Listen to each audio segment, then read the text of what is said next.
times on this station. He frequented Century Hockey highlights during his high school days. Jacob spends more time on the golf course these days, so much so that he's earned a spot at this week's U.S. Adaptive Open. Golf is like life. They're both all about perspective for Jacob Huber. In golf, you can have a terrible shot, and you're on hole 4. You got a whole lot of holes left where you need to salvage what I have left of this round. Fate took a cheap shot at Jacob 6 years ago. Same with an accident like I had. Train hopping gone wrong cost Jacob his left arm and left leg, leaving him as a double amputee. That whole experience I remember pretty vividly. I crawled to a nearby home and kind of broke in the front door and was able to get them to call 911 for me. But Jacob managed to move on. I still have my whole life ahead of me.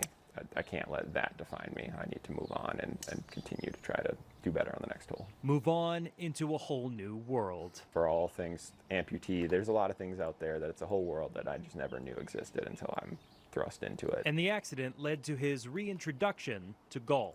But I'm definitely better than I was before my accident. I don't hit the ball and get into as much trouble.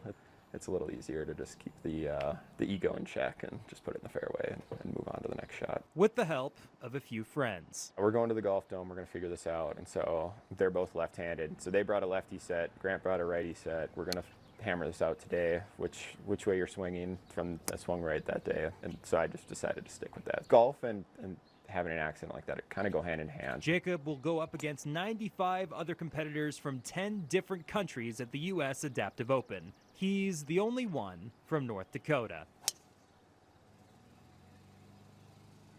The U.S. Adaptive Open is from July 7th to July 9th in Rockville, Maryland. This will be its 4th year. The day offered up an opportunity for the Bismarck Larks, a chance to split this 4-game series with the Minot Hot Tots in the Dakota Dust-Up. With some tough opponents waiting in the wings, the Birds could really use a win. Hot Tots run into some trouble in the bottom of the 4th. Sydney Ward getting us started with a single into left field. Runners at first and second now with 1 out for the Larks.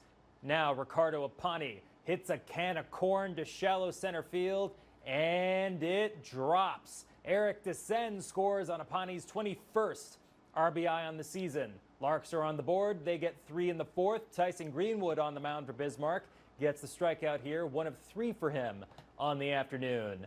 Hot Tots trying to get something going later in that inning. Fly ball slicing into right field. Cameron Carter makes an excellent diving catch. Larks are going to get a 4-2 win.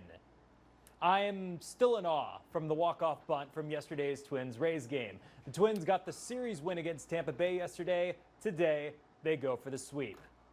Now, the big man, Byron Buxton, starting us off strong. How about a lead-off home run for his 20th of the season? Twins on top off the bats of Buxton.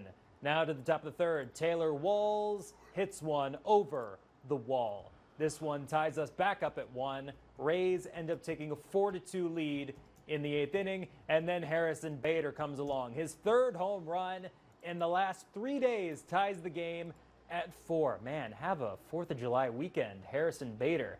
Sadly, the theatrics end there. Rays take the lead again in the 10th. Yandy Diaz with an RBI double makes it 5-4. Rays are going to get the win 7-5.